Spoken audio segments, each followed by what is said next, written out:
اعوذ باللہ من الشیطان الرجیم بسم اللہ الرحمن الرحیم الحمد للہ رب العالمین والصلاة والسلام علی رسولہ محمد وآلہ واصحابہ اجمعین رب اشرح لی صدری ویسر لی امری واحلل عقدۃ من لسانی یفقہوا قولی واجعل لی وزیرا من اہلی کی نسبحک کثیرا ونذکرک کثیرا انک کنت بنا بصیرا رب یسر ولا تعسر وتمم بالخیر وما توفیقی الا باللہ اللہم صلی وسلم علی نبینا محمد اللہم صلی وسلم علی نبینا محمد اللہم صلی وسلم علی نبینا محمد آمین یا رب العالمین۔ سننے والی تمام بہنوں کو السلام علیکم ورحمۃ اللہ وبرکاتہ۔ الحمدللہ ربیع الاول کے اس مہینے میں ہم نبی صلی اللہ علیہ وسلم کا تذکرہ کرنے بیٹھے ہیں۔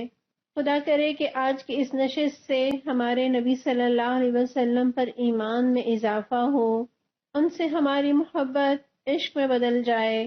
اللہ ہمیں ویسا انداز محبت عطا ہو جیسا صحابہ کو آپ صلی اللہ علیہ وسلم سے تھا، اور آپ کی زندگی کو دیکھ کر ہم اپنی غلطیوں کی اصلاح کریں، نوک پلک سنواریں۔ خدا کرے کہ آپ کی چاہتیں میری چاہتیں بن جائیں، آپ کے غم میرے غم بن جائیں، آپ کا مشن میرا مشن قرار پائے، اور اللہ ہمیں ایسے اعمال کی توفیق دینا کہ قیامت کے روز آپ صلی اللہ علیہ وسلم ہم پر فخر کریں اور آپ کے ہاتھوں سے جام کوثر پینا نصیب ہو، جنت میں آپ کی رفاقت ملے، آمین یا رب العالمین۔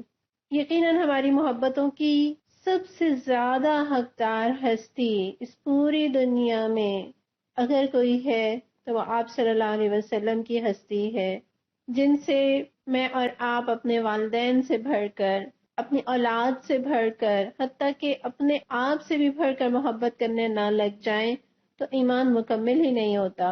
اور رسول اللہ صلی اللہ علیہ وسلم کی زندگی تو ایک روشنی کا چراغ، جس نے دنیا میں جہالت کے اندھیروں میں ٹھوکریں کھاتی انسانیت کو روشنی عطا کی، دنیا کو بہت سے خداؤں کی غلامی سے نکال کر ایک رب کی غلامی میں دیا۔ آپ صلی اللہ علیہ وسلم کی زندگی تو قوس قزح کی طرح ہے، بہت سے خوبصورت رنگ لیے ہوئے، گویا کوئی خوبصورت پھولوں کا گلدستہ ہے جس میں ہر پھول دوسرے پھول سے جدا بھی ہے، منفرد بھی ہے، خوبصورت بھی ہے، اور بہت خوبصورت خوشبو لیے ہوئے بھی ہے۔ یقیناً ہم آپ صلی اللہ علیہ وسلم کی زندگی کے ان سارے پھولوں کا اور ان کی خوشبوؤں کا احاطہ نہیں کر سکتے۔ یقیناً کسی پھول کو چنیں گے اور کئی پھول ہم سے رہ جائیں گے، لیکن حقیقت یہ ہے کہ رہ جانے والے پھول اس سے بالکل کم نہیں جو چنے گئے۔ مجھے اور آپ کو دیکھنا یہ ہے کہ ہم جو پھول چنیں اس سے اپنی زندگیوں میں خوشبو بھر لیں، صرف ایسا نہ ہو کہ ہم اس پھول کی خوشبو کو سونگھ کر اسے رکھ دیں۔ اب ہم دیکھتے ہیں کہ اللہ تعالیٰ نے انسانوں کی سب سے پہلی اور سب سے جو بڑی ذمہ داری کہہ لیں یا سب سے بڑی خدمت اور مقدس خدمت اگر کوئی سونپی ہے تو وہ یہ کہ انسانوں کی اصلاح کی جائے، ان کی تربیت کی جائے۔ اور اس کے بہت سے طریقے ہو سکتے تھے۔ اس کا ایک طریقہ یہ ہو سکتا ہے کہ وعظ کیا جائے، نصیحت کی جائے، جیسا ہم آج بیٹھے ہیں، اور دوسرا طریقہ انسانوں کی تربیت کا یہ بھی ہے جو کہ بہت مؤثر ہے کہ اچھی تحریریں، اچھی کتابیں پھیلا دی جائیں، انہیں لکھا جائے اور انہیں نشر کیا جائے، اور پرنٹ میڈیا کے ذریعے ہو، الیکٹرانک میڈیا کے ذریعے ہو یا سوشل میڈیا کے ذریعے۔ پھر انسانوں کی اصلاح اور تربیت کا ایک تیسرا طریقہ بھی ہے، اور وہ کون سا ہے کہ انسان کو جبراً کچھ چیزوں کا عادی بنایا جائے۔ اور اس سے میرا مطلب یہ ہرگز نہیں ہے کہ ڈنڈے کے زور پر کسی کو سیدھا کیا جائے، بلکہ اس سے مراد یہ ہے کہ جب قوانین بنائے جاتے ہیں اور انہیں لاگو کیا جاتا ہے تو بہت سے لوگ، اور وہ بگڑے ہوئے کیوں نہ ہوں، انہیں بھی مجبوراً ان قوانین پر چلنا پڑتا ہے۔ تو گویا یہ ایک جبر کے ذریعے لوگوں کو سدھارنے کا طریقہ ہے، ایک قوت کے بل پر، طاقت کے بل پر، قانون کے بل پر لوگوں کی اصلاح کی جاتی ہے۔ اور سب سے زیادہ مؤثر طریقہ اصلاح کا اور تربیت کا وہ یہ ہے کہ نہ زبان سے کچھ کہا جائے، نہ تحریر، نہ جبر، بلکہ پریکٹیکل رول ماڈل سامنے رکھ دیا جائے، عمل کر کے بتا دیا جائے.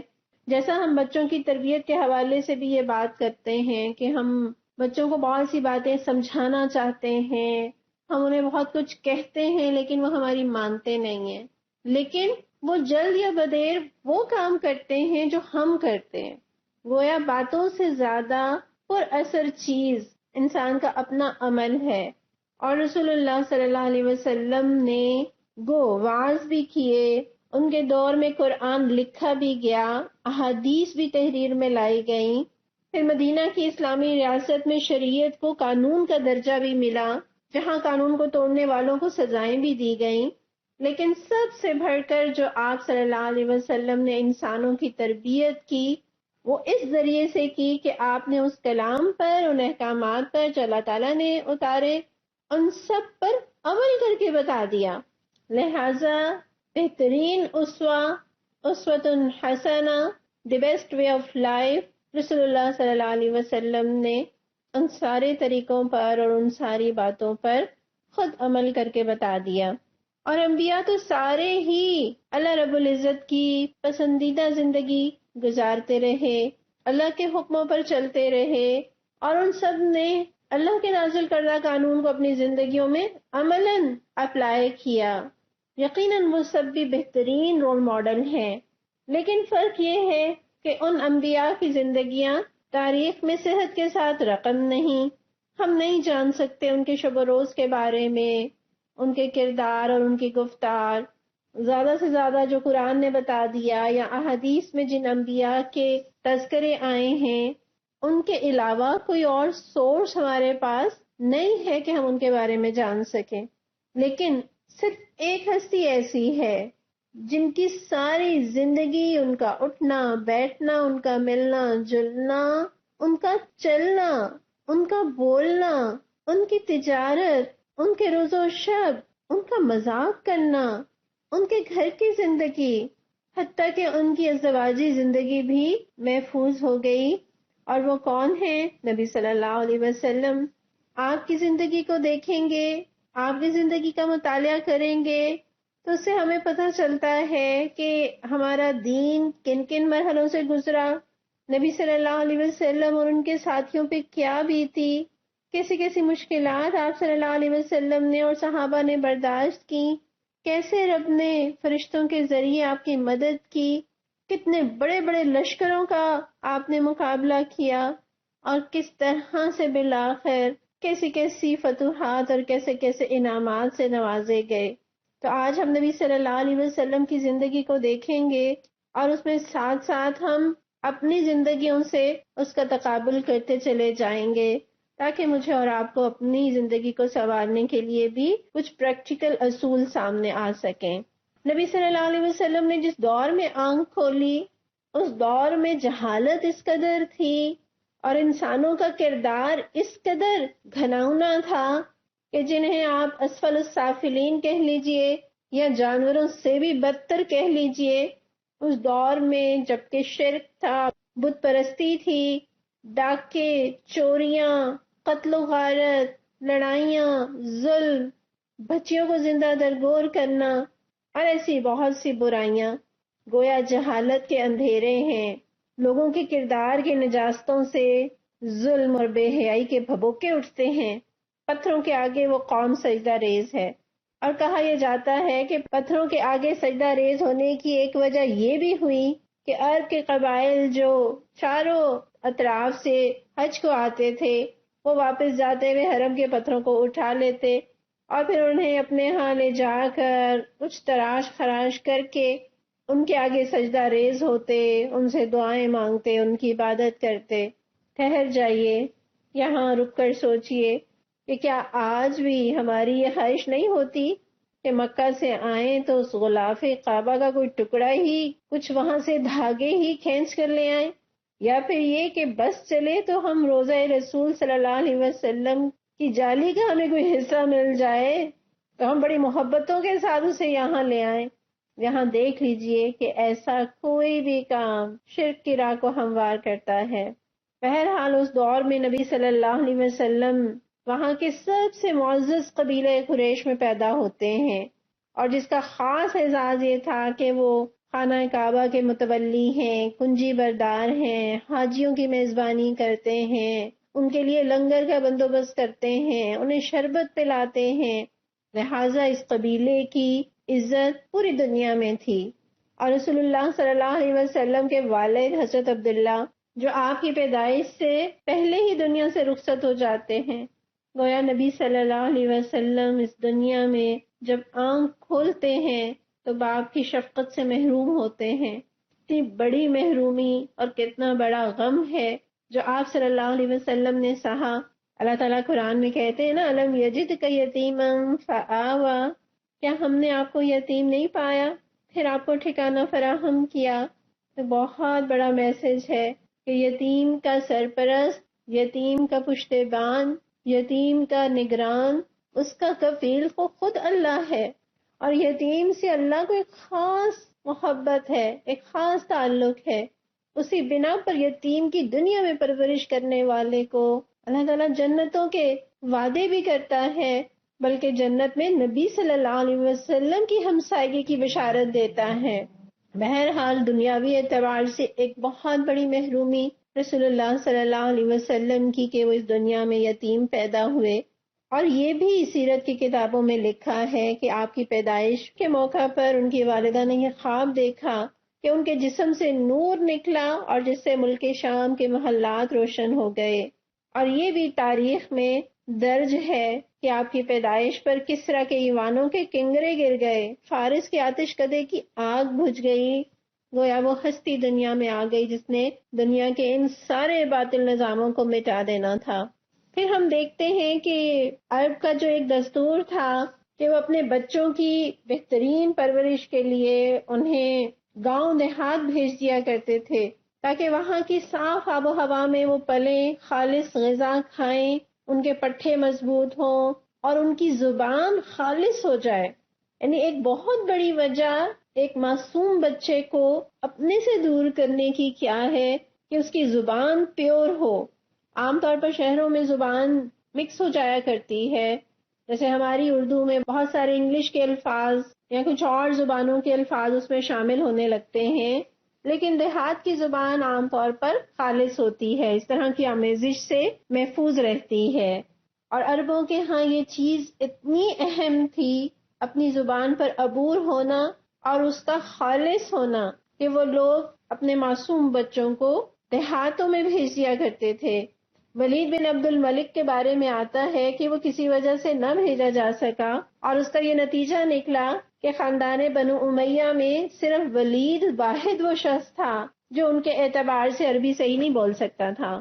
بہرحال رسول اللہ صلی اللہ علیہ وسلم کے لیے بھی عبد المطلب کو دودھ پلانے والی دایا کی تلاش تھی، اور بنو حوازن جو کہ فصاحت و بلاغت میں مشہور تھا، وہاں کی کچھ عورتیں اسی غرض سے مکہ آئیں، لیکن جب نبی صلی اللہ علیہ وسلم کے بارے میں انہیں معلوم ہوتا کہ یہ یتیم ہے تو انہوں نے انہیں لینے سے انکار کر دیا۔ اور پھر حضرت حلیمہ سعدیہ کے بارے میں ہم جانتے ہیں کہ انہوں نے بھی محض اس بنا پر نبی صلی اللہ علیہ وسلم کو گود میں لے لیا کہ انہیں گود لینے کے لیے کوئی بچہ ہی نہیں ملا، لہذا انہوں نے خالی ہاتھ واپس جانے سے بہتر یہ سمجھا کہ وہ مجبوراً آپ ہی کو گود میں لے کر جائیں۔ لیکن جب سے آپ نے انہیں گود میں لیا تو دیکھیے کہ ان پر رحمتوں کا اور برکتوں کا ایسا دروازہ کھلا کہ دنیا حیران رہ گئی۔ ان کا گھر خیر و برکت سے بھر گیا۔ ان کی مریم سی گدی تھی جو کہ بہت کمزور اور سست رفتار تھی، لیکن جب آپ کو لے کر حضرت حلیمہ چلتی ہیں تو وہ اتنی تیز ہوتی ہے کہ سب سے آگے بڑھ جاتی ہے۔ ان کی اونٹنی دودھ نہیں دیتی تھی، لیکن آپ کے جانے کے بعد ان کی اونٹنی بکثرت دودھ دینے لگتی ہے، اور خود حضرت حلیمہ کا اپنا دودھ بھی اتنا کم تھا کہ ان کے اپنے بچے کا بھی پیٹ نہیں بھرتا تھا، وہ روتا رہتا، بلکتا رہتا، بھوک کی وجہ سے، دودھ کی کمی کی وجہ سے۔ لیکن آپ صلی اللہ علیہ وسلم کو لینے کے بعد سینے میں اتنا دودھ اترا کہ یہ دونوں بچے پیٹ بھر کر دودھ پیتے ہیں۔ تو گویا نبی صلی اللہ علیہ وسلم ان کی زندگی میں آئے کہ ان کی زندگی خیر و برکت سے بھر گئی۔ رک کر سوچئے کہ اگر رسول اللہ صلی اللہ علیہ وسلم، آپ کا طریقہ، آپ کا اسوہ، آپ کی سنتیں، آپ کی باتیں، آپ کے تذکرے میرے گھر میں، میرے خاندان میں، میری ذات میں، میری اولاد میں آ جائیں تو ہمارے گھر اور ہماری زندگیاں کتنی خیر و برکت سے بھر جائیں گی۔ پھر حضرت حلیمہ جو کہ آپ کی رضائی والدہ ہیں، لیکن آپ صلی اللہ علیہ وسلم کو ان سے بڑی محبت تھی۔ عہد نبوت میں ایک مرتبہ جب وہ آپ کے پاس آئیں تو آپ صلی اللہ علیہ وسلم میری ماں کہہ کر ان سے لپٹ گئے۔ تو سوچئے کہ رضائی ماں سے اتنی محبت ہے، ان کا اتنا احترام ہے، تو سگی مائیں جو 9 مہینے اپنے رحم میں بچے کو اٹھاتی ہیں، کتنی ہی تکلیفوں سے اسے جنم دیتی ہیں، کتنی محنتوں سے اس کی پرورش کرتی ہیں، کیا وہ میری اور آپ کی محبتوں کی حقدار نہیں ہے؟ کہیے رب ارحمہما کما ربیانی صغیرا۔ پھر حضرت حلیمہ 2 برس تک رسول اللہ صلی اللہ علیہ وسلم کو دودھ پلاتی ہیں، اور اس کے بعد جب مکہ واپس لے کر آتی ہیں تو اتفاق سے مکہ میں وبا پھیلی ہوئی تھی، اور اس وبا سے بچانے کے لیے انہیں واپس گاؤں بھجوا دیا گیا، اور خود حضرت حلیمہ رضی اللہ عنہا کی بھی خواہش یہی تھی کہ وہ ننھے محمد کی خیر و برکت سے محروم نہ ہوں، اور آپ مزید تقریباً 2 برس تک وہاں رہے۔ اور اس دوران وہ واقعہ پیش آیا کہ جب آپ کا سینہ چاک کیا گیا، جبکہ آپ بچوں کے ساتھ کھیل رہے تھے، حضرت جبرائیل آتے ہیں، آپ کا سینہ چاک کرتے ہیں، آپ کا دل نکالتے ہیں، اور اس میں سے ایک لوتھڑا نکال کر فرماتے ہیں کہ یہ شیطان کا حصہ ہے، اور اس لوتھڑے کو نکال کر دل کو زمزم کے پانی سے دھو کر پھر اسی جگہ پر لگا دیا جاتا ہے۔ اور یہ خبر جب حضرت حلیمہ تک پہنچتی ہے تو وہ گھبرا جاتی ہیں، اور اس ڈر سے کہ انہیں کوئی نقصان نہ پہنچ جائے، رسول اللہ صلی اللہ علیہ وسلم کو واپس کر دیا جاتا ہے۔ آپ اپنی ماں کے ساتھ رہنے لگتے ہیں، لیکن 2 ہی برس رسول اللہ صلی اللہ علیہ وسلم نے اپنی والدہ کے ساتھ گزارے کہ آپ کی والدہ ننھے محمد کو لے کر شوہر کی قبر کی زیارت کے لیے جاتی ہیں، اور واپسی پر رستے میں ہی انتقال کر جاتی ہیں اور وہیں دفن کر دی جاتی ہیں۔ اس 6 سال کے ننھے بچے کے غم کا اندازہ لگا سکتے ہیں، جنہوں نے والد کی شفقت کو نہیں پایا، جو اپنے والدین کی پہلی اولاد ہے، لہٰذا بہن بھائی بھی کوئی نہیں ہے، اور کتنے کم عمر ہیں، اور اسی کم عمری میں والدہ بھی دنیا سے چلی جاتی ہیں۔ نبی صلی اللہ علیہ وسلم کی تو پوری زندگی غموں سے بھری ہوئی ہے، کہیں پیاروں کی جدائی ہے، کہیں اپنوں کے دیے ہوئے دکھ اور غم ہے، معاشی تنگ دستی بھی ہے، لوگوں کی ناقدری بھی ہے۔ گویا دنیا میں کوئی ایسا فرد نہیں جو یہ کہہ سکے کہ میرے دکھ نبی صلی اللہ علیہ وسلم سے زیادہ ہیں، یا میری محرومیاں اور میرے غم اور میری مشکلات یہ اتنی زیادہ ہیں کہ کبھی کسی نے فیس ہی نہیں کی۔ اللہ تعالیٰ غموں سے اپنی امان میں رکھے۔ خدا نہ خواستہ ہم پر کوئی غم آتا ہے نا، وہ تو ہماری طبیعت پر چھا جاتا ہے، گویا ہماری شکل ویسی بن جاتی ہے، اور ہم کسی کام کے قابل نہیں رہتے، ہمیں تو غم توڑ کر رکھ دیتے ہیں، نفسیاتی مریض بننے لگتے ہیں۔ لیکن رسول اللہ صلی اللہ علیہ وسلم اتنے بے شمار غموں میں بھی کس طرح سے ایک طرف تو خوبصورت زندگی گزارتے ہیں، ایک بھرپور کردار، اچھا اخلاق، کیسے کیسے کارنامے کہ دنیا کی کایا پلٹ دی۔ یا ہم یہ بھی کہتے ہیں کہ جس بچے پر باپ کا سایہ نہ ہو، یا والدین نہ ہو، یا جس کی زندگی میں محرومیاں ہوں، وہ بچے بگڑ جایا کرتے ہیں۔ ایسا کوئی بگاڑ بھی ہمیں آپ صلی اللہ علیہ وسلم کی زندگی میں نظر نہیں آتا۔ اللہ سے عافیت بھی طلب کریں، اور تقدیر کے لکھے غموں کے ساتھ کیسے جینا ہے یہ بھی آپ صلی اللہ علیہ وسلم کی زندگی سے مجھے اور آپ کو سیکھنا ہے۔ پھر ہم دیکھتے ہیں والدہ کی وفات کے بعد آپ کے دادا عبد المطلب انہیں کفالت میں لے لیتے ہیں، اور اپنی اولاد سے بڑھ کر انہیں چاہتے ہیں، لیکن کب تک؟ وہ بھی 2 سال کا عرصہ ان کی کفالت کر پاتے ہیں، اور پھر وہ دنیا سے رخصت ہو جاتے ہیں۔ اور سیرت کی کتاب میں یہ جملہ لکھا تھا کہ جب عبد المطلب کا جنازہ اٹھا تو ننھے محمد فرط غم سے روتے جاتے ہیں۔ آپ کے چچا ابو طالب آپ کو سنبھالتے ہیں، اور ابو طالب اور آپ کے والد عبداللہ یہ دونوں ماں جائے بھائی تھے، جس طرح حضرت یوسف علیہ السلام اور بنیامین ایک ماں کی اولاد تھے، بالکل اسی طرح آپ صلی اللہ علیہ وسلم کے والد اور ابو طالب ایک ماں کی اولاد تھے. وہ اپنے بھتیجے سے اتنی محبت کرتے ہیں کہ ان کے مقابلے میں اپنے بچوں کی بھی پرواہ نہیں کرتے. سوتے ہیں تو ساتھ لے کر سوتے ہیں، چلتے ہیں تو ساتھ لے کر چلتے ہیں. اور ابو طالب کوئی مالدار نہیں تھے، لیکن آپ صلی اللہ علیہ وسلم کے برکت سے ان کے تھوڑے میں بھی برکت ہو جاتی تھی. تو یہاں ہمیں یہ بھی پتہ چلتا ہے کہ اللہ تعالیٰ اگر کچھ لے لیتے ہیں نا تو اس کے بدلے بہت کچھ عطا بھی کرتے ہیں. اتنے پیارے پیارے رشتے آپ سے رخصت ہو گئے، لیکن اللہ نے ان کے رشتوں کے متبادل کتنے پیارے رشتے عطا کیے، کتنی محبتیں عطا کی، کس طرح سے اپنوں کے دلوں میں آپ کے لیے محبت ڈال دی. تو جو وہ کہاوت ہے نا کہ ایک در بند ہوتا ہے تو 100 در کھل جایا کرتے ہیں، تو رسول اللہ صلی اللہ علیہ وسلم کے ساتھ بھی کچھ ایسا ہی ہے. اللہ تعالیٰ نے آپ صلی اللہ علیہ وسلم کو بہت ہی محبت کرنے والی، بہت ہی خیال رکھنے والی، حفاظت کرنے والی ہستی ابو طالب سے نوازا. پھر رسول اللہ صلی اللہ علیہ وسلم 10 یا 12 برس کی عمر کے تھے، لیکن بکریاں چرایا کرتے تھے. آپ تھوڑا امیجن کیجئے 10 سال یا 12 سال کا بچہ. ہم تو 20 سال کے بچے کو بھی یہ سمجھتے ہیں کہ یہ تو بھی بچہ ہے، لیکن وہ 10 سال یا 12 سال کا بچہ کتنا محنت طلب کام کر رہا ہے.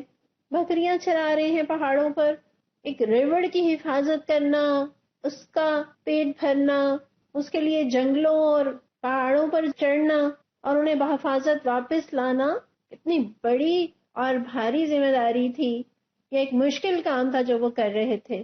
یہاں بھی سیکھنے کا پہلو ہے کہ ہم خود بھی محنت کے عادی اپنے آپ کو بنائیں اور اپنے بچوں کو بھی ہنر سکھائیں، انہیں بھی محنت کا عادی بنائیں.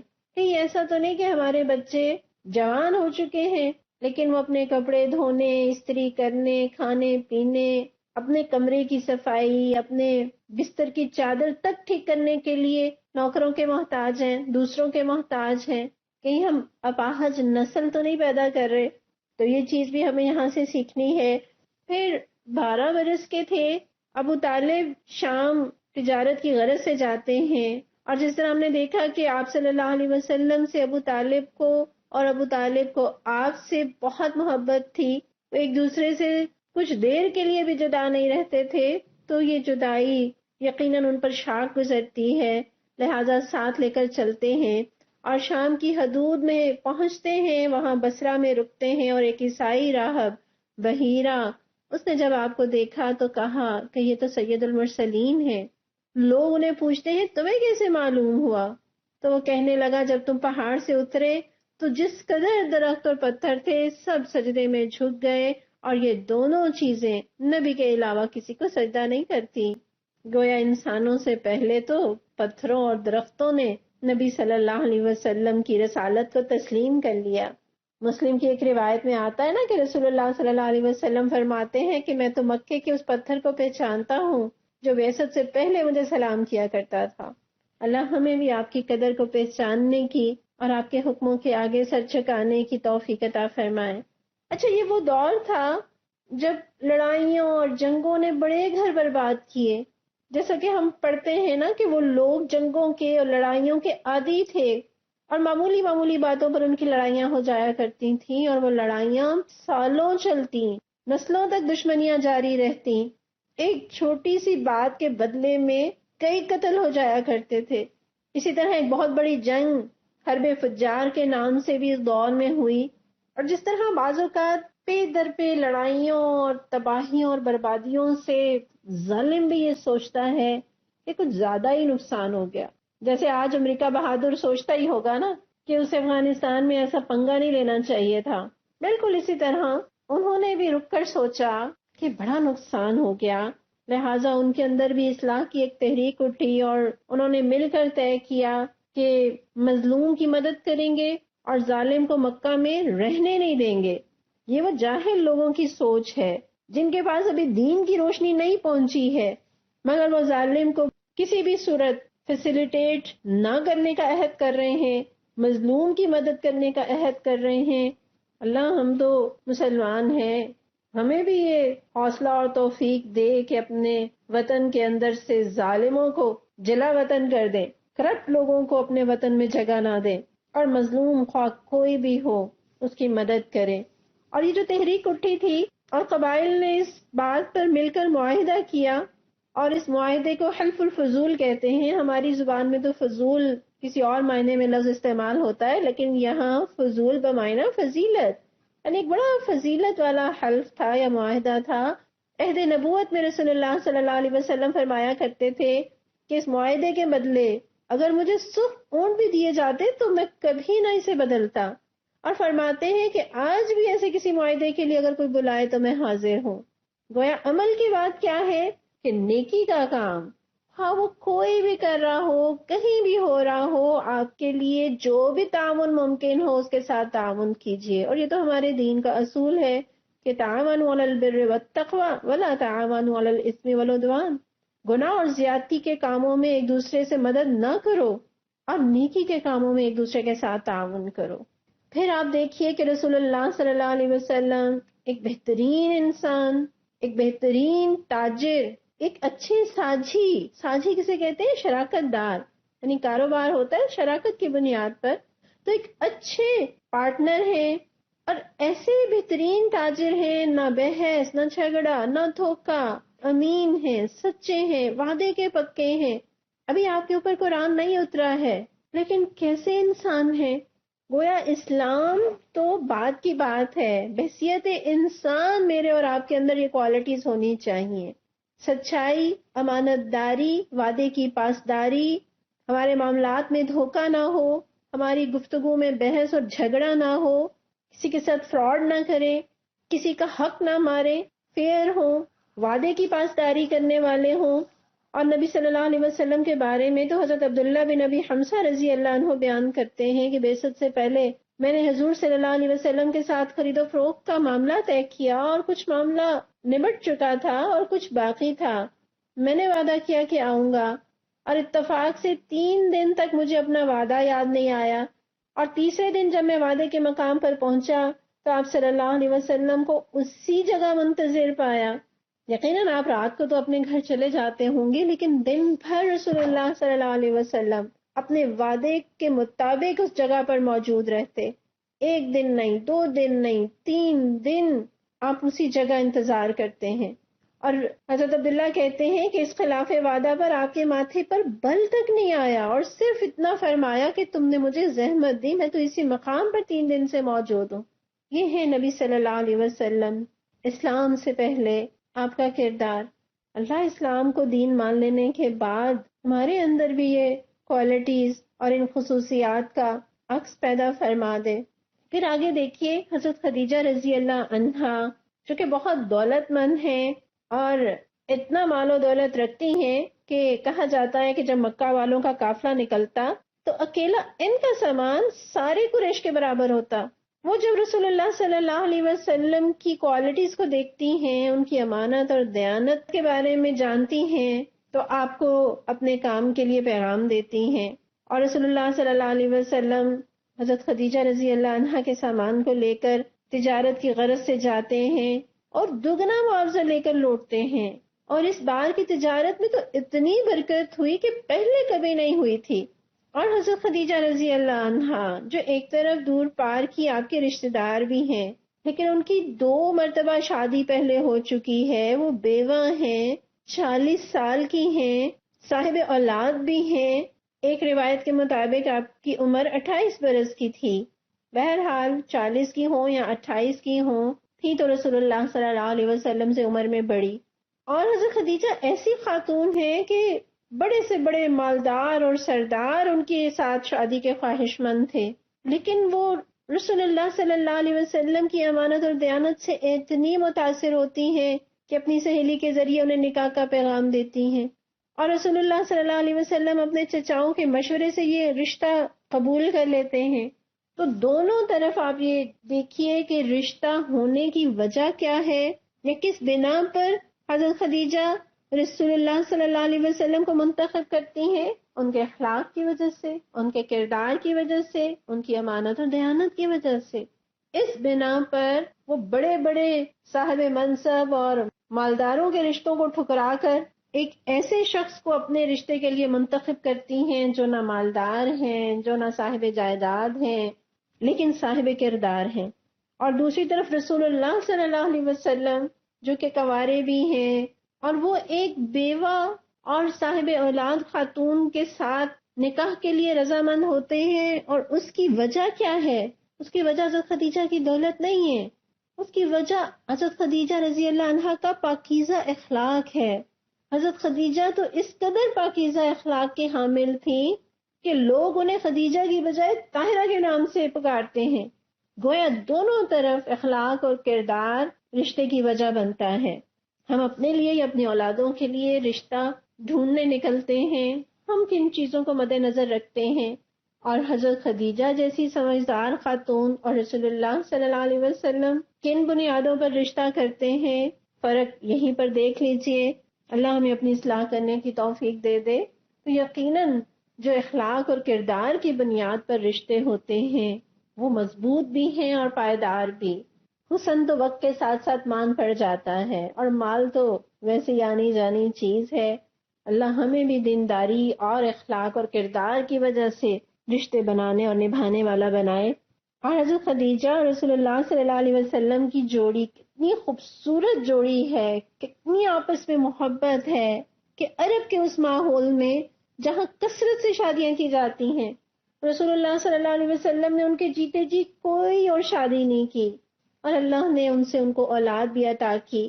2 بیٹے قاسم اور عبداللہ، اور 4 بیٹیاں زینب، رقیہ، ام کلثوم اور فاطمہ رضی اللہ عنہن. جبکہ آپ صلی اللہ علیہ وسلم کے ایک اور بیٹے ابراہیم حضرت ماریہ کے بطن سے پیدا ہوئے تھے.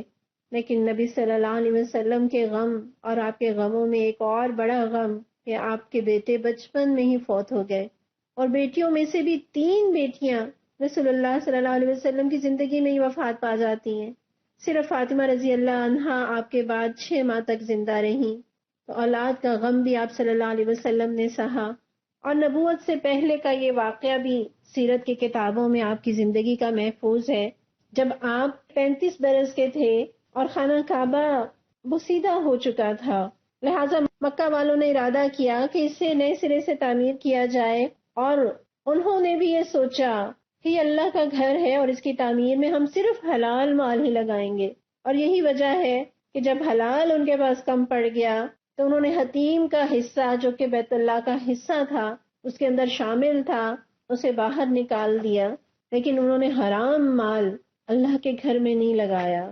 وہ مشرک اتنی سمجھ رکھتے ہیں کہ اللہ کے گھر میں، اللہ کے راستے میں حرام مال نہیں خرچ کرنا، حرام پیسہ نہیں لگانا.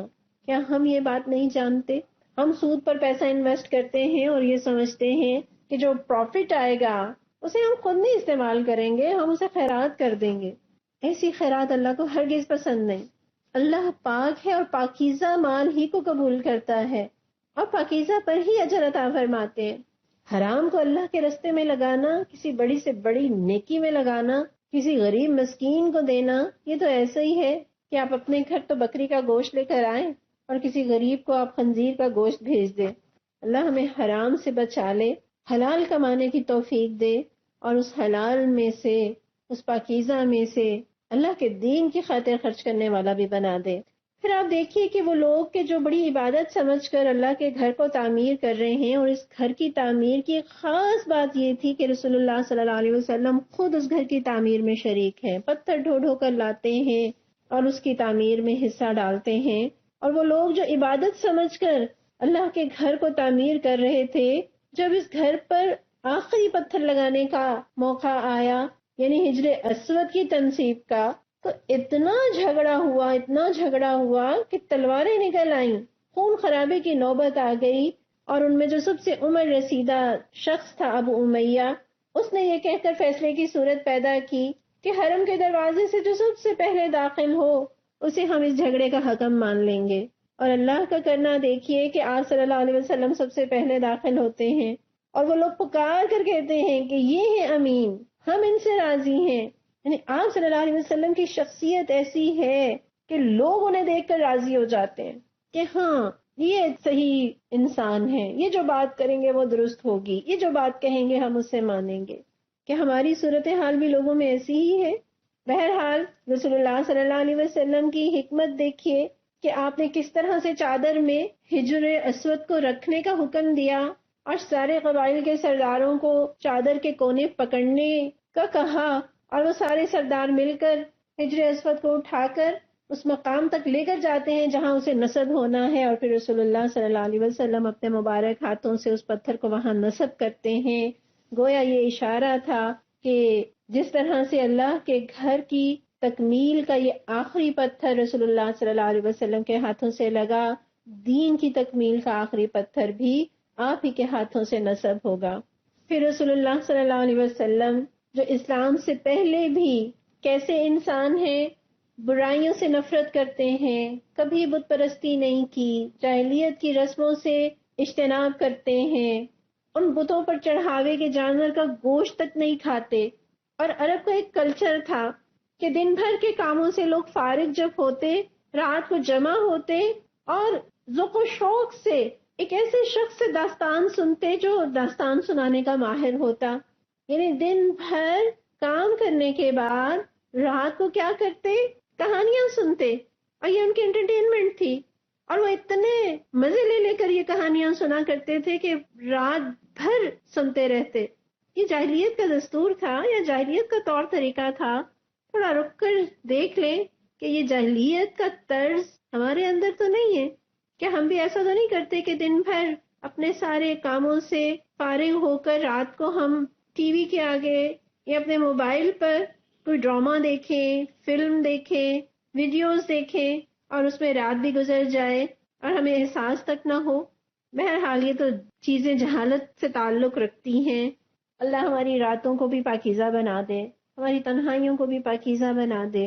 بہرحال اس دور کی اس جہالت کی انٹرٹینمنٹ کے باوجود رسول اللہ صلی اللہ علیہ وسلم ایسے مزاج کے ہیں کہ وہ ایسی کسی مجلس کا حصہ نہیں بنتے، بلکہ ایک دو مرتبہ ان کے بارے میں آتا ہے کہ انہوں نے ایسی کسی محفل میں جانے کا ارادہ کیا تو رستے میں نیند کا ایسا غلبہ ہوا کہ وہیں سو گئے۔ گویا اللہ نے ہاتھ رکھ کر انہیں بچا لیا کہ تیری شان ان مشاغل سے بہت بالا تر ہے۔ اس میں سیکھنے کا پہلا اصول تو یہ ہے کہ ہمارے اندر جاہلیت کی یہ انٹرٹینمنٹ تو نہیں پائی جاتی، کہ ہماری راتیں اس طرح سے تو نہیں گزرتی، اور نیند تو موت کی بہن ہے۔ یہ تو روز ہمیں اللہ تعالیٰ مرنے کی پریکٹس کراتے ہیں، تو جو ہر رات بستر پر اللہ کو یاد کرنے کی بجائے، استغفار کرنے کی بجائے وہ ڈرامے اور فلمیں اور گانے سنتے سنتے سوئے، وہ کیسے توقع کر سکتا ہے کہ بستر مرگ پر وہ اللہ کو یاد کرتے ہوئے مرے گا؟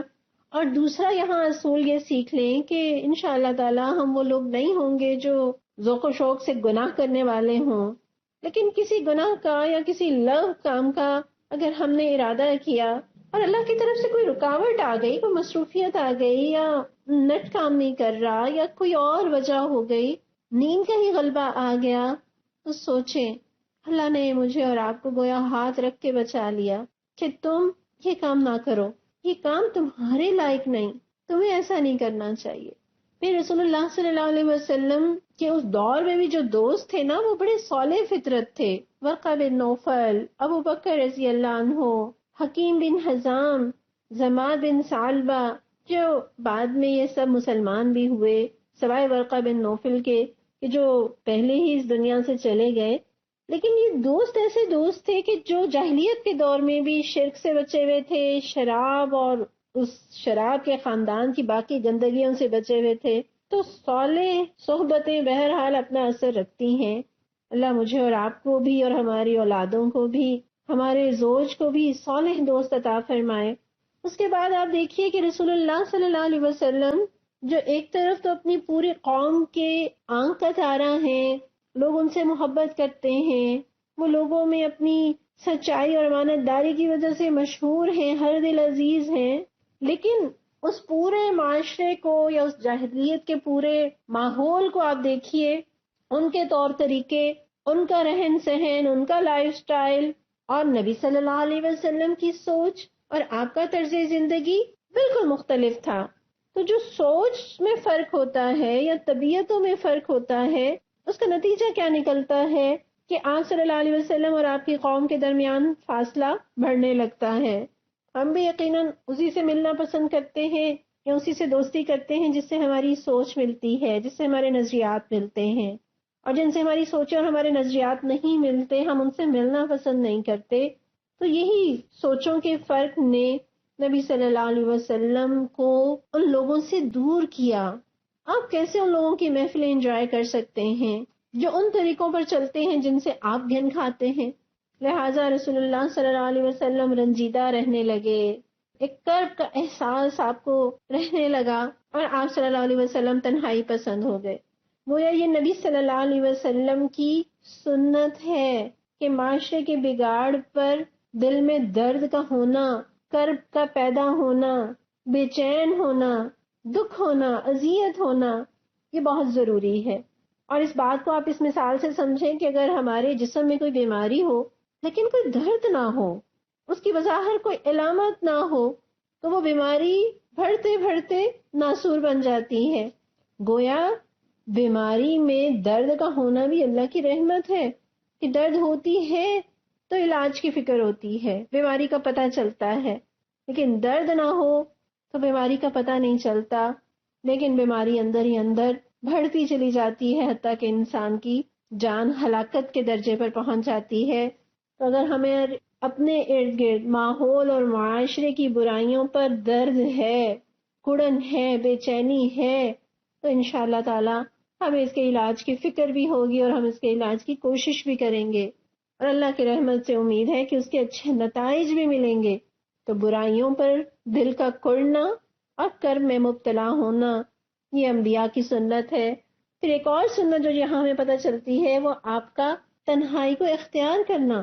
اور ہم یہ دیکھتے ہیں کہ ہم بہت زیادہ ہلا گلا، ملنا جلنا، آنا جانا، گیٹ ٹوگیدر، پارٹی، دعوت، اس چیز کے اتنے عادی ہو گئے اور اس چیز کے اندر اتنے مشغول ہو گئے کہ ہمیں کسی پازیٹیو کام اور کسی کنسٹرکٹیو کام کرنے کا تو وقت ہی نہیں ملتا، یا ہمیں رک کر سوچنے کا بھی ٹائم نہیں ملتا کہ ہم کیا کر رہے ہیں.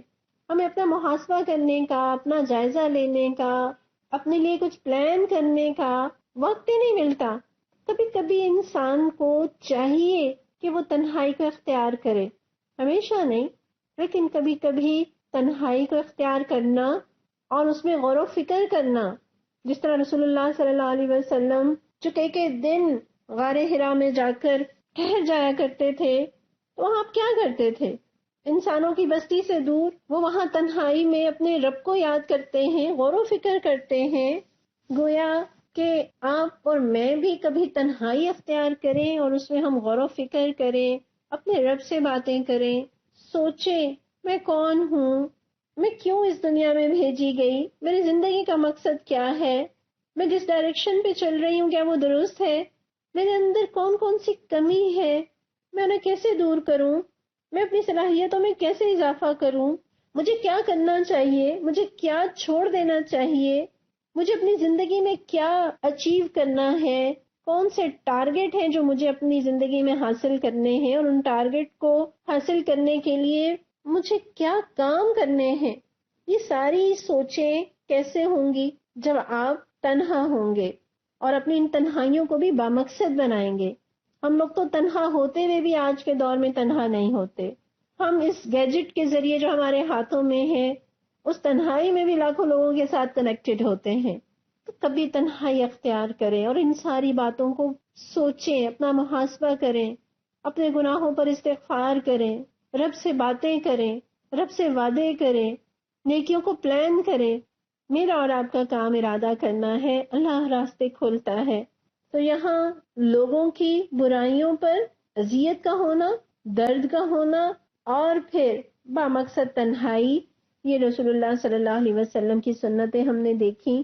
پھر ہم دیکھتے ہیں کہ غار حرا میں جو پہلا حکم اللہ کی طرف سے اترا جب آپ نبی بنائے گئے، جب جبرائیل علیہ السلام آئے، اور پہلی آیت جو آپ کے اوپر نازل ہوئی وہ کیا تھی؟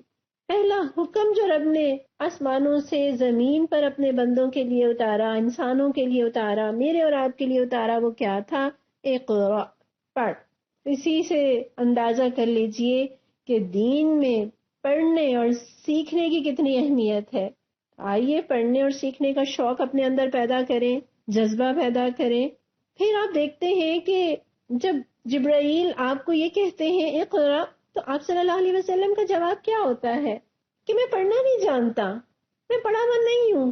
اور حضرت جبرائیل آپ کو 3 بار دبوچتے ہیں اس طرح سے کہ گویا آپ چور ہو جاتے ہیں، اور پھر انہیں کہتے ہیں پڑھ، اور پھر رسول اللہ صلی اللہ علیہ وسلم پڑھنے لگتے ہیں.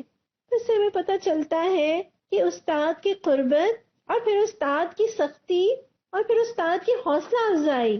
ہم میں سے بھی کتنے لوگ ہوں گے جو کہیں گے کہ ہم نہیں پڑھ سکتے، ہم نہیں سیکھ سکتے، لیکن یہاں استاد کی آپ دیکھیے کہ وہ کتنی محبت کے ساتھ، کتنی قربت کے ساتھ، اور سختی کے ساتھ، اور اس حوصلہ افزائی کے ساتھ کہ نہیں آپ پڑھ سکتے ہیں، انہیں پڑھاتے ہیں.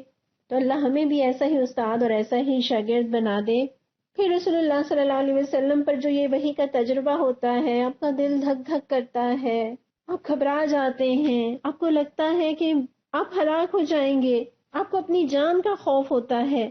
اور جب آپ گھر آ کر، جبکہ آپ کا دل کانپ رہا تھا، اور حضرت خدیجہ رضی اللہ عنہا سے فرماتے ہیں کہ زملونی زملونی، مجھے چادر اڑا دو، مجھے چادر اڑا دو، اور وہ چادر اڑا دیتی ہیں. پھر طبیعت بحال ہوتی ہے اور حضرت خدیجہ کو ساری بات سناتے ہیں. حضرت خدیجہ کیا فرماتی ہیں؟ کلا، ہرگز نہیں، اللہ آپ کو کبھی رسوا نہیں کرے گا. کیوں؟ آپ صلہ رحمی کرتے ہیں، آپ بے سہاروں کا بوجھ اٹھاتے ہیں، آپ تنگ دستوں کی مدد کرتے ہیں، آپ مہمانوں کی ضیافت کرتے ہیں، آپ مصیبتوں میں مبتلا دکھی لوگوں کی مدد کرتے ہیں. گویا ایسے کام کرنے والے کو اللہ کبھی رسوا نہیں کرتے. اور اگر میں اور آپ بھی رسوائی سے بچنا چاہتے ہیں تو ان کاموں کا بیڑا اٹھا لیں.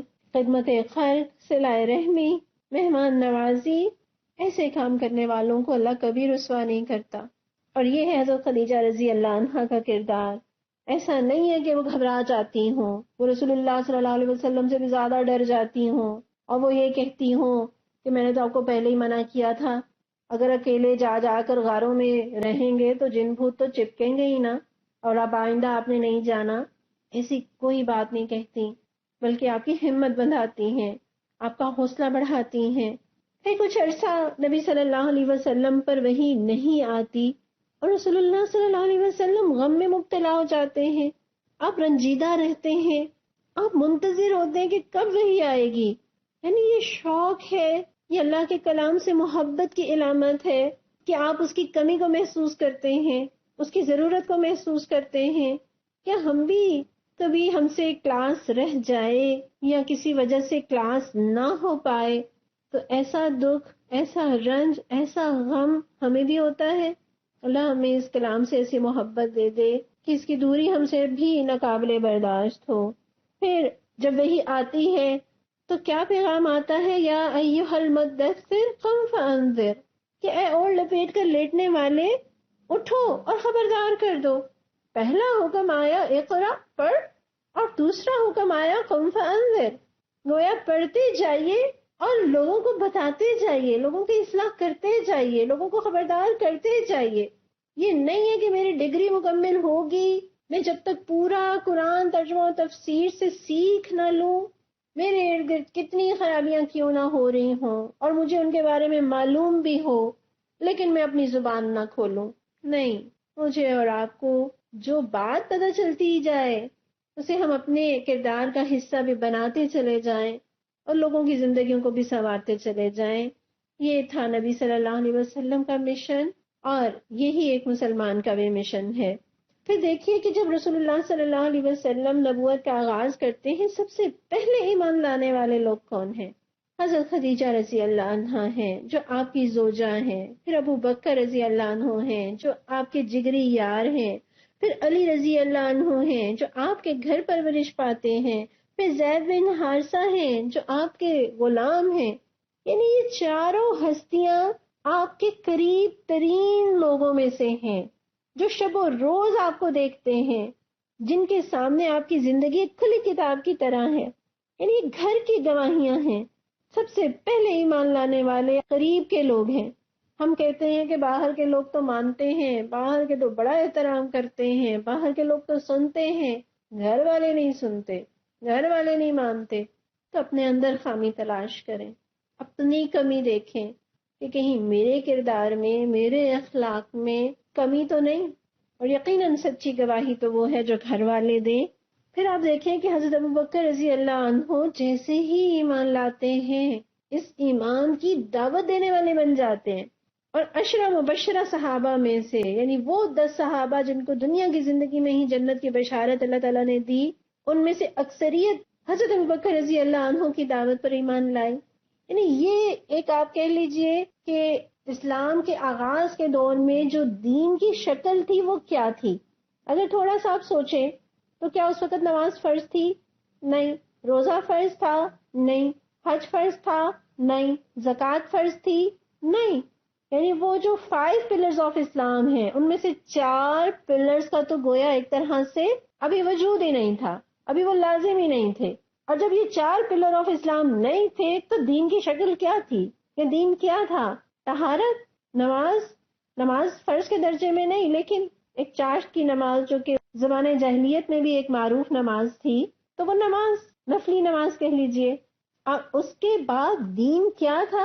اخلاق اور دعوت، یعنی عقیدے کی درستگی تو انسان کا دل کا معاملہ ہے نا، اس کی سوچ کا معاملہ ہے، لیکن عملاً دین یہ تھا طہارت، نماز اور دعوت دین اور اخلاق حسنہ۔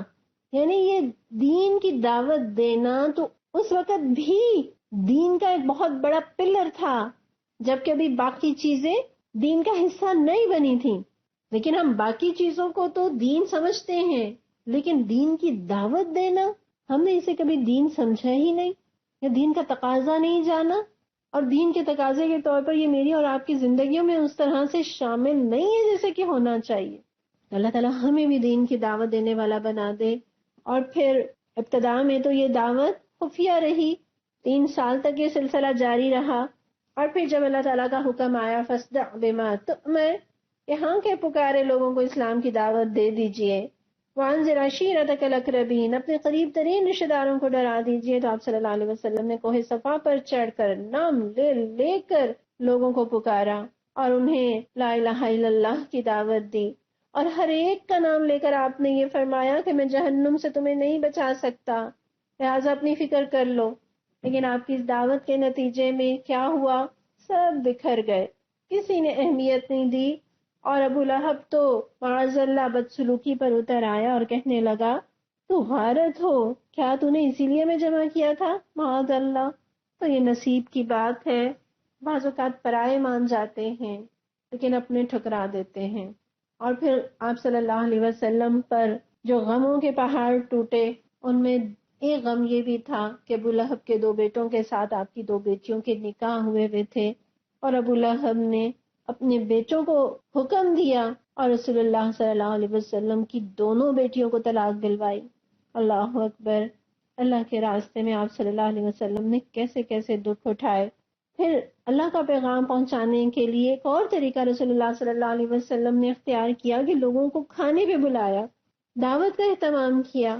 رکیے اور جائزہ لیجئے کہ ہماری دعوتوں کے مقاصد کیا ہوتے ہیں۔ ہم بھی لوگوں کو کھانے کھلاتے ہیں، کیا کبھی ان کھانوں کو دعوت کا ذریعہ بھی بنایا ہے؟ یا کبھی لوگوں کو اسلام کی طرف لانے کے لیے ہم نے انہیں کھلایا اور پلایا بھی ہے؟ تو یقیناً یہ بھی ایک بہت بڑا ٹول اور ذریعہ ہے لوگوں کو اسلام کی طرف مائل کرنے کا، خواہ کھلا کر مائل کریں اور خواہ اپنے اخلاق کے ذریعے، یہ سارے طریقے ہیں۔ اور اس دعوت میں جو منظر ہم دیکھتے ہیں کہ حضرت علی رضی اللہ عنہ اٹھ کر کہتے ہیں کہ گو مجھے آشوب چشم ہے، میری ٹانگیں پتلی ہیں، میں سب سے نو عمر ہوں، تاہم میں آپ کا ساتھ دوں گا، رک کر اپنے لیے یہاں سے رسول لے لیجئے۔ ہم میں کتنے ایسے ہیں جو یہ کہتے ہوں گے کہ میں بیمار ہوں، میں عمر رسیدہ ہوں، میں کمزور ہوں، میرے معاشی مسائل بہت زیادہ ہیں، یا میرے اور بہت سے مسائل ہیں، لیکن یہ اللہ کے دین کا کام ہے، میں اس میں ضرور آپ کی مدد کروں گی۔ تو یہ مسائل تو زندگی کا حصہ ہیں، اصل زندگی وہ ہے جو اللہ کے دین میں کام آ جائے۔ پھر آپ صلی اللہ علیہ وسلم حرم میں توحید کا اعلان کرتے ہیں، لوگ پل پڑتے ہیں، حضرت خدیجہ رضی اللہ عنہا کے بیٹے حارث انہیں بچانے کے لیے آگے بڑھتے ہیں، یہاں تک کہ تلواروں کی زد میں آ کر شہید ہو جاتے ہیں۔ یہ پہلا خون تھا جو اسلام کی خاطر بہا، اور کس کا؟ حضرت خدیجہ رضی اللہ عنہا جیسی ماں کے بیٹے کا۔ اس دور میں مشرکین مکہ کا مزاج تو کچھ ایسا تھا کہ ظلم اور تشدد کے ذریعے اپنی بات منوانا، اپنی سوچ کے خلاف کوئی بات برداشت نہ کرنا، اور ان کے لیے معیار کیا تھا؟ کسی بھی شخص کی عزت کرنے کے لیے دولت اور اولاد۔ اور رسول اللہ صلی اللہ علیہ وسلم کا انکار کس بنا پر؟ اس بنا پر نہیں کہ آپ صلی اللہ علیہ وسلم کے کردار میں معاذ اللہ کوئی خامی تھی، اس وجہ سے نہیں کہ آپ کی دعوت میں کوئی کمی تھی، مگر وجہ کیا تھی؟ خاندانی رقابت۔ اخنس کے بارے میں آتا ہے، اس نے ابو جہل سے پوچھا کہ محمد کے بارے میں صلی اللہ علیہ وسلم تمہاری کیا رائے ہے؟ تو ابو جہل نے کہا کہ ہم اور بنو ہاشم تو ہمیشہ حریف رہے ہیں، انہوں نے مہمانداریاں کی تو ہم نے بھی کی، انہوں نے خون بہائے تو ہم نے بھی بہائے، انہوں نے فیاضیاں کی تو ہم نے ان سے بڑھ کر کی، یہاں تک کہ جب ہم نے ان کے کاندھے سے کاندھا ملا دیا تو اب بنو ہاشم پیغمبری کے دعوے دار ہیں، خدا کی قسم ہم اس پیغمبر پر کبھی ایمان نہیں لائیں گے۔ یعنی ہر معاملے میں ہم نے ان سے مقابلہ کیا اور ہم ان کے ہم پلہ ہوئے، اس معاملے میں ہم کیسے ان کے ہم پلہ ہو سکتے ہیں؟ لہٰذا ہم اس پیغمبر کو نہیں مانیں گے۔ تو اپنوں نے ٹھکرایا، اور کیسا ٹھکرایا؟ حج کا زمانہ آتا ہے، قریش نے از خود قافلوں کو، لوگوں کو، حاجیوں کو ڈرانا اور دھمکانا شروع کر دیا۔ آپ اسلام کی دعوت دیتے جاتے ہیں، ابو لہب آپ کے پیچھے پیچھے آپ کو جھٹلاتا جاتا ہے، اور بعض وفود کے پاس پہنچنے سے پہلے ہی آپ کا چرچا لوگوں میں پھیل چکا ہے۔ تو کیا ان ساری باتوں سے، ان ہتھ کنڈوں سے آپ صلی اللہ علیہ وسلم مایوس ہو گئے؟ کیا آپ نے کام کرنا چھوڑ دیا؟ ہم دیکھتے ہیں کہ ان ساری مشکلات اور ان سارے مسائل کے باوجود آپ نے کام کرنا نہیں چھوڑا، تو میں اور آپ کیوں اپنا دل چھوٹا کریں؟ پھر لوگوں نے مذاق اڑایا، تانے دیے، کسی نے کاہن کہا، کسی نے جادوگر کہا، کسی نے پاگل کہا۔ ہم تو شاید کسی ایسے فرد کو مخاطب بھی نہ کریں، کبھی ملنا بھی پسند نہ کریں، جن سے ایسی ایسی باتیں سننے کے بعد بھی آپ مسکرا مسکرا کر انہیں دعوت دیتے رہے۔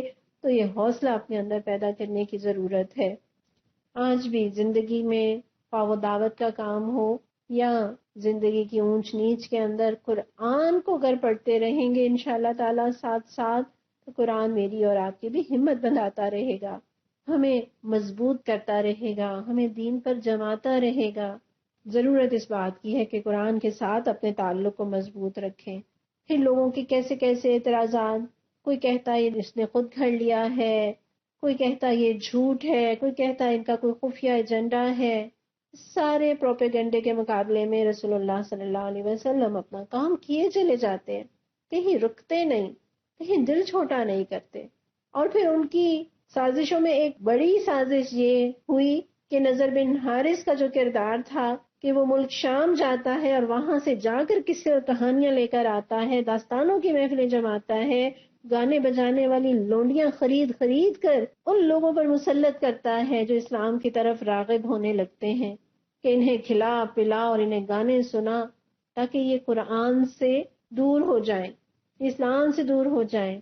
کیا آج بھی یہی سازش نہیں ہے مسلمانوں کو اسلام سے دور کرنے کی؟ کیا آج بھی کفار کی سب سے بڑی سازش یہ نہیں ہے کہ وہ میڈیا کے ذریعے سے، ڈراموں اور فلموں کے ذریعے سے مسلمانوں کے نوجوان تو دور کی بات، بڑے بوڑھوں کو اس نے قرآن سے اور اسلام سے دور کر دیا، اور اپنے نظریات ان ڈراموں اور فلموں کے ذریعے ہمارے اندر انجیکٹ کرنے کی کوشش کی ہے؟ کیا آج بھی کفار یہ سازش نہیں کر رہے؟ بالکل آپ بھی یہی کہیں گے کہ آج بھی یہی سازش ہے۔ تو مسئلہ یہ نہیں ہے کہ کفار یہ سازش اس دور میں بھی کرتے تھے اور آج بھی کر رہے ہیں، مسئلہ یہ ہے کہ کیا ہم اس کی سازش کا شکار تو نہیں ہو گئے؟ تو بدقسمتی سے جواب اس کا بھی ہاں نہیں ہے کہ ہم بھی اس سازش کا حصہ بنتے چلے جا رہے ہیں، ہم بھی اس کا شکار ہوتے چلے جا رہے ہیں اور اس کے نتیجے میں اسلام سے دور ہوتے جا رہے ہیں۔ اللہ مجھے اور آپ کو اپنی اور اپنے نوجوانوں کی اصلاح کرنے والا بنا دے۔ پھر یہ بھی معاملہ آتا ہے کہ سرداران قریش ابو طالب کے پاس آتے ہیں اور کہتے ہیں آپ کا بھتیجا ہمارے معبودوں کی توہین کرتا ہے، یا تو بیچ سے ہٹ جاؤ یا میدان میں آ جاؤ کہ ہم دونوں میں سے ایک کا فیصلہ ہو جائے۔ اور ابو طالب پر جب پریشر حد سے بڑھنے لگتا ہے تو کہتے ہیں اے جانے عام، مجھ پر اتنا بار نہ ڈال کے میں اٹھا نہ سکوں، اور اتنا بڑا ظاہری سہارا حضرت ابو طالب، آپ صلی اللہ علیہ وسلم جب یہ دیکھتے ہیں نا کہ یہ سہارا بھی لرز رہا ہے، آپ کی آنکھوں میں آنسو آ جاتے ہیں اور فرماتے ہیں خدا کی قسم چچا جان، اگر یہ لوگ میرے دائیں ہاتھ میں سورج اور بائیں ہاتھ میں چاند بھی لا کر رکھ دیں تب بھی میں اپنے فرض سے باز نہیں آؤں گا۔ ہم دیکھتے ہیں کیسی کیسی لالچ انہوں نے دی، شادی کی، سرداری کی، علاج کی، دولت کی، لیکن آپ ٹھکراتے چلے گئے۔ ہم اپنا دیکھ لیں، آرزو میری اور آپ کی بھی جنت ہے، لیکن دنیا کا بھی کوئی نقصان برداشت کرنے کو تیار نہیں، دنیا کے فائدوں کو قربان کرنے کے لیے تیار نہیں۔ رسول اللہ صلی اللہ علیہ وسلم نے کیسے کیسے فائدے قربان کیے، کیسے کیسے پریشر برداشت کیا، لیکن دین کی راہ کو نہیں چھوڑا۔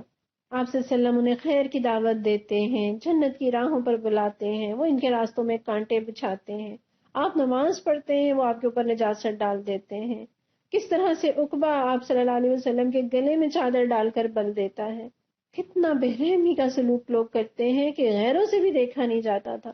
اور نہ صرف آپ پر، جو بھی اسلام قبول کرتا ہے گویا اس نے بھیڑوں کے چھتے میں ہاتھ دے دیا ہو، لوگ ایسے اس کو نشانے پر لے لیتے، کبھی تپتی ریت پر، کبھی جلتے کوئلوں پر، کبھی سینے پہ بھاری پتھر رکھ کے، کبھی سینے پر اپنے پاؤں رکھ کر جلتے کوئلوں پر جلنے کے لیے چھوڑ دیتے، کبھی گرم لوہے سے داغا جاتا، کبھی گلے میں رسی ڈال کر گلیوں میں گھسیٹا جاتا، پھر کبھی پانی میں ڈبکیاں دیا جانا، پھر کبھی کام لے لینا اور اجرت نہ دینا، کبھی اتنا مارنا کہ صحابہ بے ہوش ہو جاتے۔ حضرت سمیہ شہید ہو جاتی ہیں، یاسر رضی اللہ عنہ شہید ہو جاتے ہیں۔ مگر یہ کیسا اسلام ہے، یہ کیسا عشق ہے، یہ کیسا نشہ ہے، ماری کھانے کو تیار ہے، مرنے کو تیار ہے، مگر اسلام چھوڑنے کے لیے تیار نہیں۔ اور ہمارا اسلام کیسا اسلام ہے؟ ابھی ہم اسلام پر چلے نہیں ہوتے، ابھی ہمیں کسی نے کچھ کہا نہیں ہوتا، ہم تو پہلے سے یہ سوچ لیتے ہیں کہ لوگ کیا کہیں گے، اور اسلام کو چھوڑ چھوڑ بیٹھتے ہیں۔ یقیناً ہمیں تو اپنے ایمان پر خود ہی شرم آتی ہے۔ اللہ ہمیں بھی صحابہ جیسا ایمان عطا کرے۔ پھر ہجرت حبشہ ہوتی ہے، اور نجاشی کے دربار میں جو حضرت جعفر رضی اللہ عنہ تقریر کرتے ہیں نا کہ ہم جاہل تھے، ہم بتوں کو پوجتے تھے، ہم مردار کھاتے تھے، بدکاریاں کرتے تھے، ظلم کیا کرتے تھے، لیکن اسلام کے بعد کا جب وہ نقشہ بیان کرتے ہیں تو اس پہلے اور بعد کے دور میں کتنا فرق نظر آتا ہے۔ انشاءاللہ یہ فرق ہماری زندگیوں میں بھی دکھے گا۔ ہماری زندگیوں کے بھی دو دور ہیں۔ ایک وہ دور ہے جب ہم نے دین نہیں سیکھا تھا، ہم نے نہیں سمجھا اور نہیں پڑھا تھا۔ اس وقت ہماری کیفیت کیا ہوتی تھی؟ کتنے ہی معاملات میں شرک، کتنے ہی لغویات اور غیبتیں اور زیادتیاں، اور میک اپ کے ساتھ باہر نکلنا، اور برائے نام دوپٹہ، اور فیشن، اور آخرت سے بیگانہ۔ لیکن جب دین پڑھنے لگتے ہیں، جب دین سیکھنے لگتے ہیں تو کیسی تبدیلیاں آتی ہیں، کیسے ہمارا انداز اور لباس اور گفتگو اور معاملات بدل جاتے ہیں۔ یقیناً ایسی تبدیلی کا تذکرہ حضرت جعفر رضی اللہ عنہ نے کیا۔ پھر شیب ابی طالب کا واقعہ رسول اللہ صلی اللہ علیہ وسلم کی زندگی میں، جب سارے قبائل نے مل کر ارادہ کر لیا کہ آپ اور آپ کے خاندان کو محصور کر کے تباہ کر دیا جائے، اور اس بات پر انہوں نے معاہدہ کر لیا کہ کوئی ان سے رشتہ نہیں کرے گا، کوئی خرید و فروخت نہیں کرے گا، انہیں کھانے پینے کا سامان نہیں دیا جائے گا جب تک یہ لوگ محمد صلی اللہ علیہ وسلم کو قتل کرنے کے لیے حوالے نہ کرتے۔ اور یہ معاہدہ لکھ کر کعبے میں لٹکا دیا گیا۔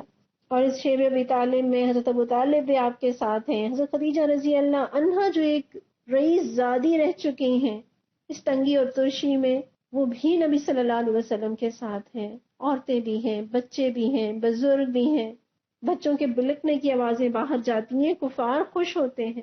اور یہ عرصہ کوئی چند دنوں پر محیط نہیں تھا، نہ چند مہینوں پر، 1 سال نہیں، 2 سال نہیں، 3 سال تک یہ بائیکاٹ جاری رہا۔ بس اس دوران کوئی رحم دل، کوئی چوری چھپے کچھ غلہ بھیج دیتا تو بھیج دیتا، اور پھر انہی رحم دل لوگوں کی کوششوں سے بالآخر یہ معاہدہ ختم ہوا۔ اور پھر ابو طالب جو آپ صلی اللہ علیہ وسلم سے 35 برس بڑے تھے اور آپ سے اتنی محبت کرتے تھے کہ آپ کو اپنی اولاد سے بڑھ کر ترجیح دیتے، آپ کی محبت میں سارے عرب سے دشمنی مول لی، آپ کی خاطر محصور ہوئے، فاقے کیے، شہر سے نکالے گئے، 3 سال تک آب و دانہ بند رہا، لیکن جب یہاں سے نکلے تو کچھ زیادہ عرصہ نہیں گزرا کہ وفات پا گئے۔ اور ان کی اس بیماری کا واقعہ آتا ہے کہ جب آپ وفات کے قریب تھے اور ابو جہل اور عبداللہ بن ابی امیہ آپ کے سرحانے پہلے سے موجود ہے، آپ صلی اللہ علیہ وسلم انہیں لا الہ الا اللہ کی تلقین کر رہے تھے، اور کافر دوست کہتے ہیں کہ کیا تم عبد المطلب کے دین پر نہیں مرو گے؟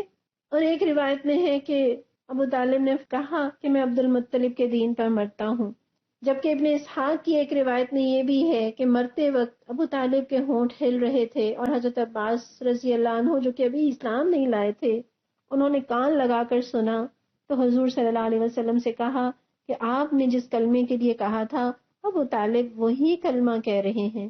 بہرحال اگر پہلی صورت ہے تو اس کا مطلب یہ ہے کہ کیسی ہی آپ صلی اللہ علیہ وسلم سے محبت کیوں نہ ہو، جب تک آپ کی بات کو مانا نہ جائے یہ محبت فائدہ نہیں دیتی۔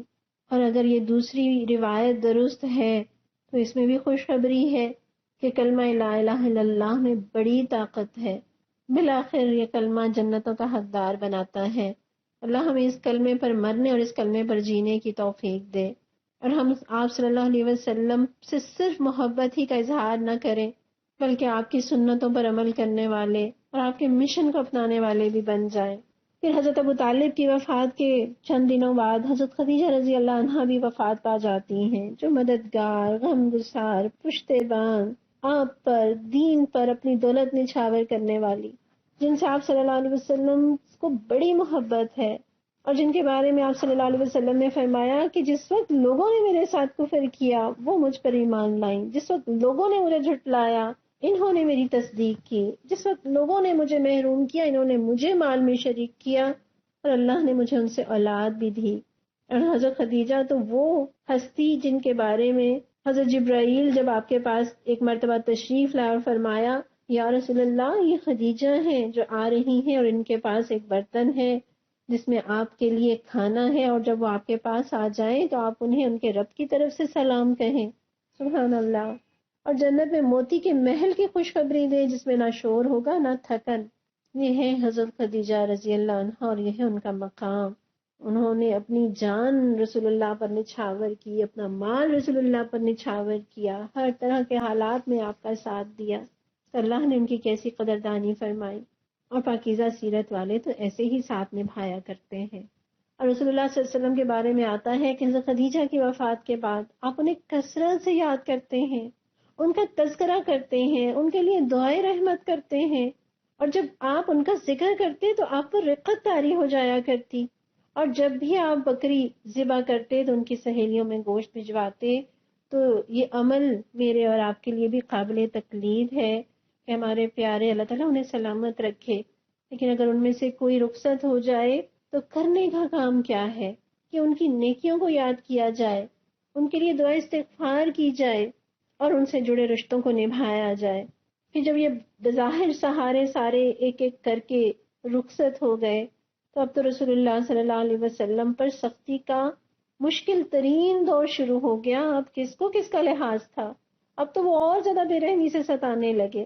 ایک مرتبہ تو ایک بدبخت نے سر راہ خاک ڈال دی، آپ کی بیچی پانی لا کر آپ کا سر دھوتی جاتی ہیں اور روتی جاتی ہیں، اور آپ فرماتے ہیں جانے پدر رو نہیں، اللہ تیرے باپ کو بچا لے گا۔ پھر مکہ والوں سے نا امید ہوتے ہیں تو طائف کا سفر اختیار کرتے ہیں، پیدل چلتے ہیں کہ شاید طائف والے ایمان لے آئیں۔ طائف والوں کو اسلام کی دعوت دیتے ہیں، 10 دن تک دعوت دیتے رہتے ہیں، کسی نے آپ کی بات نہیں مانی، بلکہ یہاں تک کہہ دیا شہر سے نکل جاؤ، اور پھر اوباشوں کو رستے کے دونوں طرف کھڑا کر دیا، وہ پتھر مارتے جاتے ہیں، گالیاں دیتے ہیں، بد زبانی کرتے ہیں، یہاں تک کہ آپ کے پاؤں مبارک لہو لہان ہو جاتے ہیں۔ حضرت زید جو آپ کو بچا رہے تھے ان کے سر میں بھی کتنے ہی زخم آئے۔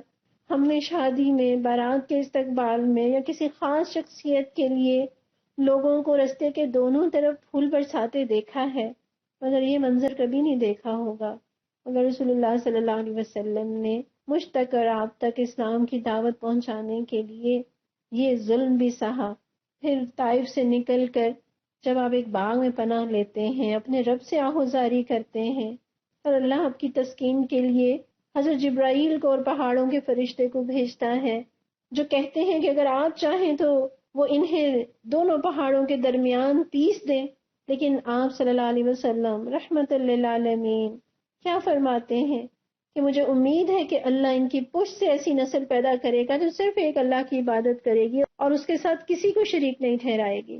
یہ ہے رسول اللہ صلی اللہ علیہ وسلم جو دشمنوں کے لیے بھی سراپا رحمت، اور میں اور آپ جو ان پر ایمان لانے والے اور ان کے فالوورز جو ان سے محبت کا دعویٰ کرتے ہیں، کیا ہماری ذات لوگوں کے لیے رحمت کا باعث ہے؟ وہ تو دشمنوں کے لیے رحمت کا باعث تھے، ہم تو اپنوں کے ساتھ دشمنی کیے بیٹھے ہیں، اپنوں کو اذیت دیتے ہیں، اپنوں کو دکھ دیتے ہیں۔ کس منہ سے ہم نبی صلی اللہ علیہ وسلم پر ایمان کا دعویٰ کرتے ہیں؟ پھر انسانوں نے ٹھکرایا تو اللہ نے جنوں کو بھیج دیا، جنہوں نے قرآن آپ سے سنا اور ایمان لیا اور اپنی قوم میں دعوت دینے والے بن کر پلٹے۔ اللہ ہمیں مان جانے والا بنا دے اور ہمیں اپنی قوم میں، اپنے لوگوں میں دعوت دینے والا بنا دے۔ پھر لوگوں نے نشانیاں مانگی، رب نے چاند کا پھٹنا اور پھر جڑنا دکھایا، لیکن لوگوں نے پھر بھی انکار کیا کہ یہ تو جادو ہے۔ پھر اللہ نے معراج کی سیر کرائی، بیت المقدس اور ساتوں آسمانوں کی، اور انبیاء سے ملاقاتیں اور اپنی نشانیاں دکھائیں، اور واپسی پر اللہ تعالیٰ نے نمازوں کا تحفہ دیا۔ اللہ نے آپ کو جنت بھی دکھائی اور جنت کی نعمتیں بھی دکھائیں۔ اللہ چاہتے تو آپ کو ڈائمنڈ کے سیٹ دے کر بھیجتے کہ آپ کی عائشہ سے شادی ہونے والی ہے، یہ سیٹ لے جائیے۔ اللہ تعالیٰ نے نمازوں کا تحفہ دیا، گویا نماز سونے چاندی اور ہیروں سے بڑھ کر قیمتی ہے۔ اور پھر اسی موقع پر ابو بکر رضی اللہ عنہ صدیق کہلائے۔ پھر ہجرت مدینہ کے لیے اللہ تعالیٰ حالات کو سازگار کرتے ہیں، کس طرح سے نبوت کے 11ویں سال مدینہ سے آنے والے قافلے انصار جو اکثر یہودیوں سے ایک نبی کی آمد کا تذکرہ سنتے رہتے تھے، جب وہ حج کے لیے یہاں آتے ہیں اور نبی صلی اللہ علیہ وسلم سے ان کی ملاقات ہوتی ہے اور وہ انہیں اسلام کا بتاتے ہیں تو فوراً اسلام قبول کر لیتے ہیں کہ یہ تو وہی ہے جس کا تذکرہ ہم یہودیوں سے سنتے آئے ہیں، اور کہیں وہ ہم سے پہل نہ کر لیں۔ اللہ اس طرح سے راہیں کھولتا ہے۔ پھر رسول اللہ صلی اللہ علیہ وسلم مصعب بن عمیر رضی اللہ عنہ کو انصار کے ساتھ روانہ کرتے ہیں تاکہ وہاں پر لوگوں کو قرآن پڑھائیں، دین سکھائیں اور اسلام کی تبلیغ کریں۔ اور کیسی حضرت مصعب رضی اللہ عنہ نے محنت کی، کتنا وہاں پر اسلام پھیلایا، کہ پھر وہ ہم منظر دیکھتے ہیں کہ جب رسول اللہ صلی اللہ علیہ وسلم مدینہ جاتے ہیں تو لوگ کس طرح سے ان کے لیے استقبال کرتے ہیں، کس طرح سے طلع البدر علینا من ثنیات الوداع وجب الشکر علینا ما دعا للہ داعی۔ یہ نعرے اور یہ نغمے کیسے لوگ اپنی پلکیں بچھاتے ہیں۔ مکہ والوں میں سے تو جنہوں نے اسلام کو قبول کیا سو کیا، باقی مکہ والوں نے تو آپ کی قدر نہ کی اور آپ کو اپنی زندگیوں سے اور آپ کو اپنے شہر سے بھی بے دخل کیا۔ رک جائیے، یہاں ٹھہر کر سوچئے، کہیں ایسا تو نہیں کہ ہم نے اپنے روز و شب سے، اپنی سوچوں سے، اپنے عملوں سے، اپنے گھروں سے، اپنے تعلیمی اداروں، اپنے میڈیا، اپنی ریاست کے قوانین سے کہیں نبی صلی اللہ علیہ وسلم کے فرمودات کو، آپ کی سنتوں کو کہیں بے دخل تو نہیں کر دیا۔ اللہ ہمیں نبی صلی اللہ علیہ وسلم سے ایمان کے دعوے میں جھوٹا نہ کیجیے گا۔ اللہ جی، آپ صلی اللہ علیہ وسلم نے تو اسلام کا پیغام ہم تک پہنچانے کے لیے بڑی مشکلات برداشت کی، بڑی چوٹیں کھائیں، بڑے غم سہے۔ پروردگار ہمیں ان کی قدر کرنے والا بنا دے، ہمیں اس ایمان پر جم جانے والا اور اپنی نسلوں کے لیے اسلام کی حفاظت کرنے والا بنا دے۔ انشاءاللہ اللہ نے چاہا تو ہجرت اور ہجرت کے بعد کے واقعات کو بھی انشاءاللہ پڑھیں گے۔ پروردگار، ہم آپ کے سامنے گواہی دیتے ہیں کہ اشہد ان لا الہ الا اللہ و اشہد ان محمدا عبدہ و رسولہ۔ اللہ ہمیں اس گواہی میں سچا کر دے اور مرتے دم تک اس گواہی پر قائم رہنے والا بنا دے۔ ربنا تقبل منا انك انت السميع العليم وتب علينا انك انت التواب الرحيم۔ صلی اللہ تعالی علی رسول خیر خلقہ محمد وعلی آلہ واصحابہ اجمعین برحمتک یا ارحم الراحمین، آمین یا رب العالمین۔